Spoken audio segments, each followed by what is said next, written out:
문재인은 과거 자신의 절친인 송철호 울산시장 선거 유세를 다니면서 송철호가 울산시장에 당선되는 것이 자신의 소원이라고 말한 바 있습니다. 문재인의 그 소원은 이뤄지긴 했습니다. 하지만 어딘가 석연치 않은 소원 성취가 되었고 결국 문재인의 청와대가 울산시장 선거에 개입을 했다는 의혹으로 문재인 똘마니들 몇몇이 기소가 되어 현재 재판을 진행 중에 있습니다. 2일 열린 공판엔 송철호 시장 측근이 직접 출석해 아주 중요한 증언을 했습니다. 청와대에서 방을 뺄 날이 이제 일주일밖에 남지 않은 문재인은 양산 집에서 과연 며칠이나 살 수 있을까요? 이 소식과 함께 입이 좀 상스러운 최강욱 더불어민주당 의원 나으리 소식과 경상대학교 학생들에게 퇴짜를 맞은 국민의힘 대표 이준석 소식도 준비했습니다. 잠시만요.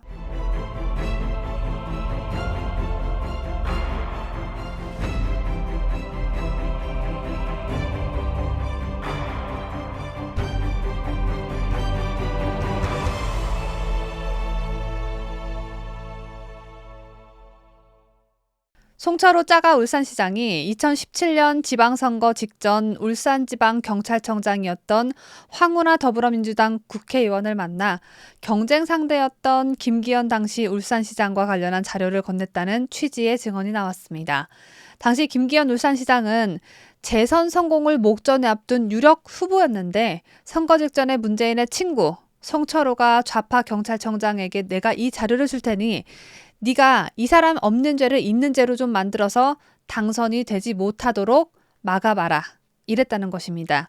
송철호 측근이었던 윤모 씨는 2일 서울중앙지법 형사합의 21-3부 심리로 열린 송철호 등의 공판에 증인으로 출석해 2017년 9월께 송철호가 황운하 당시 울산지방경찰청장, 현재 더불어민주당 의원을 만나기 전후의 사정을 3명의 판사 앞에서 설명했습니다. 참고로 윤 씨는 송철호 선거 캠프 전신인 공업탑 기획위원회 멤버이자 민주당 울산시장의 정책위원장이었습니다.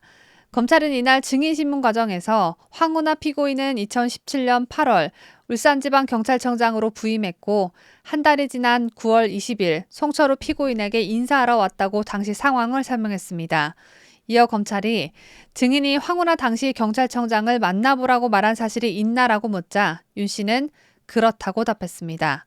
윤 씨는 이어 황운하 청장이 만나자고 했는지는 잘 모르겠고 두 분이 주고받은 대화도 모른다면서 그 당시 말씀하실 바를 정리해서 정리된 자료를 가져가라고 얘기했다고 부연했습니다. 검찰이 어떤 자료인가요? 라고 묻자 윤 씨는 경찰청장을 만나는데 정책 자료를 가져가겠나라고 반문했습니다. 윤 씨는 그러면서 상대에 맞는 자료를 가져가라는 뜻이었고 암묵적으로 충분히 공유하고 소통된 거라 생각한다고 답했습니다.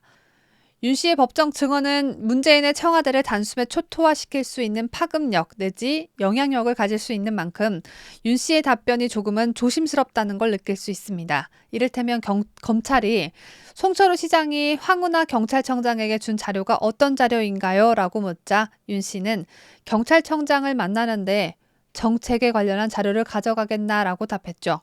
경찰이 어떠한 수사와 관련한 자료를 받아가지 무슨 정책 자료를 받아가겠나라고 반문하며 답변을 우회적으로 약간은 돌려서 했다는 걸 알 수 있습니다. 검찰은 이런 윤 씨에게 송철호 피고인이 황운하 피고인을 만난 뒤 얘기가 잘 됐다, 적극적으로 돕겠다고 한다라는 취지로 말한 사실이 있나라고 재차 물었습니다. 이에 대해 윤 씨는 도와주겠다 이렇게 말하진 않았고 소통이 잘 됐다고 했다고 설명했습니다. 아무리 둘만 있는 공간이라고 하더라도 밖에서 누가 들을 수도 있고 또 범죄를 저지르는 일이다 보니 황운하 경찰청장이 내 말뜻을 아주 잘 알아들었어. 김기현 날려버리라고 한 말을 잘 이해한 것 같아. 이렇게 대놓고 말하지 못하는 법이죠. 때문에 송철호가 황운하 당시 경찰청장이랑 얘기가 술술 잘 풀려서 소통이 잘 됐다 정도로 표현했나 봅니다. 윤 씨는 또 김기현에 대한 비위 자료를 모아서 갖다 주라는 이야기를 했다는 것입니까? 라는 질문에 암묵적으로 진술했다며 만나 보이소, 말한 것을 정리해서 자료로 갖다 줘 보이소 라고 했다고 답했습니다. 죄송합니다. 제가 경상도 사투리를 잘 하지 못합니다. 윤 씨의 증언이 어느 측면에서 보면 조금은 답답한 속 터지는 증언일 수도 있지만 이조차도 윤석열 후보자가 대통령에 당선되지 않았더라면 아마도 윤 씨는 증언자로 법정에 나설 용기조차 내지 못했을 겁니다. 그래서 윤석열 대통령 당선이 주는 의미가 여러모로 크다고 보는데요. 검찰은 윤 씨가 송철호에게 송병기 전 울산시 경제부시장이 모아놓은 김기현 전 울산시장의 비위 자료를 줘보라고 말한 것으로 의심하고 있습니다. 송철호와 황운하 이 두 인간들은 2017년 9월 20일 울산의 한 식당에서 만난 것으로 조사됐는데 윤 씨는 둘의 만남 이후 송철호가 흡족해했다는 취지로 증언했습니다.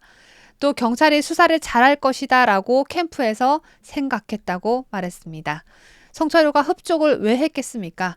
황운하가 일 처리를 아주 잘 해줄 것 같으니까 흡족해한 것 아니겠습니까? 결론적으로도 송철호가 그린 그림대로 황운하가 표적 수사를 하고 김기현 시장을 떨어뜨리고 송철호는 문재인 소원대로 시장이 되고 황운하는 민주당의 공천을 받아 국회의원 배지를 달게 되고 이들의 작전은 시나리오대로 술술 풀렸습니다만 억지를 너무 과하게 부린 바람에 결말은 새드엔딩이 될 것으로 보여집니다.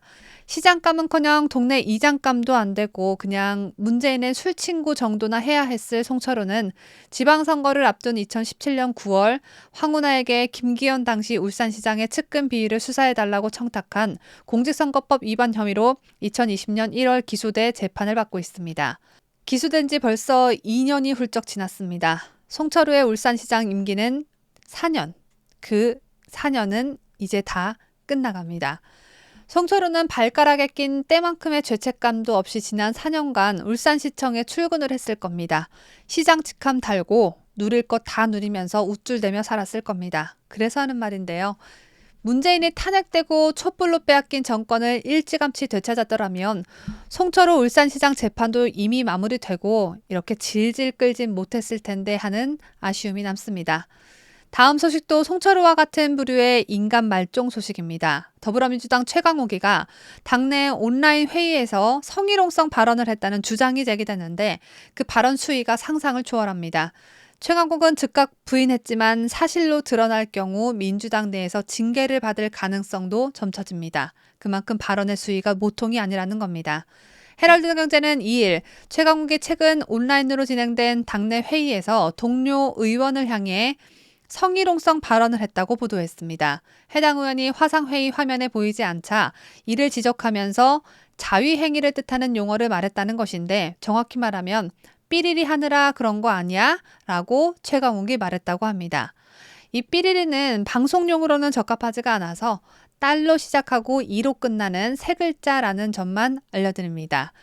이날 온라인을 통한 화상회의는 향후 윤석열 당선인을 지명한 장관들의 인사청문회를 어떻게 박살낼지와 검찰개혁 등을 논의하기 위해 국회법제사법위원회 소속 민주당 의원들이 모인 자리인 것으로 알려졌습니다.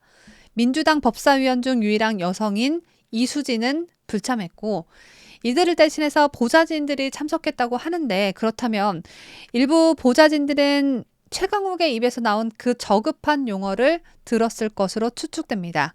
잡아떼기로는 세계 최강인 최강욱은 헤럴드 경제의 보도 내용에 대해 반박했습니다.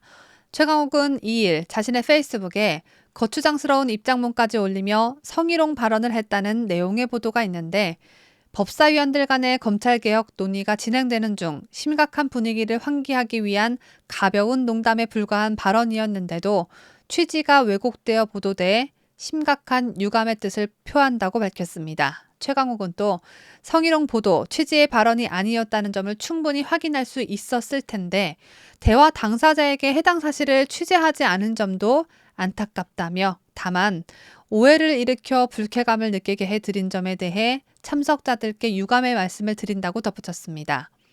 최강욱이 당초에 무슨 오해를 말하는 건지 모르겠습니다. 헤럴드 경제 기자는 당연히 화상회의에서 최강욱이 말한 그 삐리리를 들은 사람에게 제보를 받아 기사를 썼지 않았겠습니까? 네가 말한 걸 그대로 보도했을 뿐인데 무슨 오해를 일으켰다는 건지 모르겠습니다. 이게 보도될 줄은 꿈에도 몰랐는지 최강욱 측 관계자가 한 해명은 한층 더 뜰뜰합니다. 최강욱 측 관계자는 해당 의원이 보이지 않자 최강욱 의원이 장난을 치는 식으로 발언을 한 것은 사실이라며 어린 학생들이 짤짤이 하는 것처럼 그러고 있는 것이냐고 말한 것이라고 설명했습니다. 짤짤이가 뭡니까, 여러분? 학생들이 몰래 하는 일종의 돈 따먹기 놀이를 지칭하는 은어이지요. 화면에서 의원이 보이지 않자 화면에서 왜 안 보여? 짤짤이 하고 있는 것 아니야? 돈 따먹기 놀이 하고 있는 것 아니야? 라고 말한 것일 뿐 성적인 은어를 말한 게 아니라는 것인데 제가 이래서 띨띨하다고 한 것입니다. 둔갑을 시켜도 정도껏 해야죠. 아니 그 의원이 정신이 집 밖으로 가출하지 않은 이상 의원들끼리 회의를 하는데 돈 따먹기 놀이를 어떻게 왜 합니까? 아무리 농담이라고 해도 그 상황에 맞는 농담이 있는 것이고 하지 말아야 할 말이 있는 것 아니겠습니까? 비슷한 용어를 잘 못 들은 것처럼 둔갑시키려는 최강욱 측의 그 참신한 아이디어는 니들 스스로를 더욱 파렴치하게 만들 뿐입니다. 이게 얼마나 심각한 일이냐면요. 민주당 박지현 공동비상대책위원장이 최강욱에게 벌써 공개 사과를 요구했다고 합니다. 최강욱이 짤짤이가 아니라 성적인 은어를 사용한 게 사실이라는 의미이죠. 박지원 위원장은 최 의원은 성적 모멸감을 호소하는 피해자들은 물론 민주당의 반복되는 성비위에 실망한 국민께도 즉각 사과하라고 요구했습니다. 박 위원장은 민주당 중앙당 윤리심판원의 관련 절차 개시도 언급한 것으로 전해졌는데 이 뜻은요. 최강욱이 나 삐리리라는 말 안 썼어요. 기자가 잘못 보도한 거예요. 라고 발표한 입장문은 새빨간 거짓말로 판단된다는 것입니다. 박지원 더불어민주당 공동비상대책위원장은 지난 3월 수행비서 성폭행 사건으로 감옥 안에 갇혀 사는 안희정 전 충남지사의 부친상에 조문과 근조화환을 보낸 여권 인사들을 향해 진짜 내가 멱살이라도 잡아야 하나 이런 생각이 들 정도로 너무 화가 났다고 말한 바 있습니다. 박지원 위원장에게 전합니다. 니네 당 남정네들은 멱살 잡는 것 가지고는 안 될 것 같습니다. 멱살을 잡아서 어디 높은 곳에 좀 매달아 놓든지 해야지 멱살 한번 잡힌 것 가지고는 눈 하나 깜빡 안 할 것 같습니다. 멱살을 잡아서 매달아 놔야 할 사람은 국민의힘에도 있습니다. 그 이름도 유명한 이준석인데요. 경상국립대학교가 이준석 국민의힘 대표를 초청해 특강을 진행하려고 했으나 학생들의 거센 반발 등 논란이 불거지자 행사 하루 전 결국 특강을 취소하는 일이 벌어졌습니다. 학생들이 반발한 이유, 학생들이 이준석을 거부한 이유, 학생들이 이준석 강연을 듣기 싫다고 한 이유엔 이준석 성상납 사건도 포함되어 있습니다. 이제 곧 여당 대표가 되실 분이 성상납 사건으로 대학생들에게 퇴짜를 맞았다. 이렇게 큼지막한 뉴스를 왜 공영방송에선 메인 뉴스로 다루지 않는 건지 참 의문입니다. 경상대학교는 2일 담화문을 내고 개척자의 길 초청 강연회를 취소하기로 했다고 밝혔습니다. 이준석이 강연자로 예정됐던 이 행사는 대학 측이 학생들의 진로 설계 도움을 위해 마련한 명사초청 특강이었습니다. 이준석에게 삶의 진로를 어떻게 설계해야 하는지에 대한 강연을 듣다간 젊은 청년들의 인생이 잘 나가다가도 갑자기 구렁텅이로 빠져들지 않을까 싶은데요. 경상대학교 일부 학생들은 이준석의 학내 초청 강연을 강력히 규탄하는 재학생연합이라는 단체를 결성해 대자보와 보도자료 등을 내며 반대 운동을 전개하고 나섰습니다.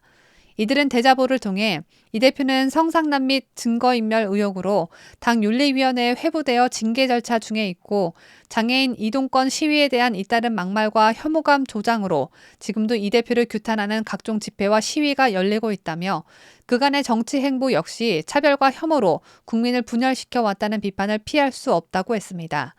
또 6일 지방선거를 앞둔 시점이라는 것을 언급하며 윤리적, 정치적으로 논란이 되는 정치인의 초청 강연을 진행하고자 하는 이유가 무엇이냐고 대학 측에 묻기도 했습니다. 학생들에게 거절당한 준석의 심정은 어떠할까요? 평소 준석의 인성으로 봐선 성상납을 폭로한 가로세로 연구소와 시위에 나선 장애인들을 원망하고 본인 탓과 반성은 눈꼽만큼도 하지 않겠지. 저는 이렇게 생각하고 장담하는 바입니다.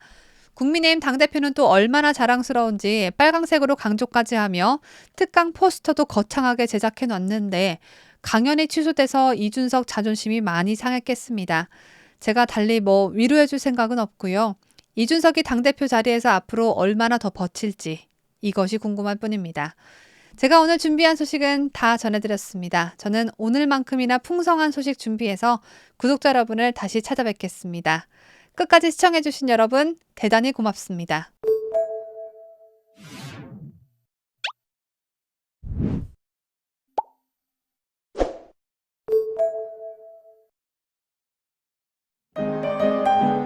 뉴스데일리 베스트는 구독자 여러분의 소중한 구독료를 운영합니다. 여러분의 자발적 구독료 참여를 기다립니다.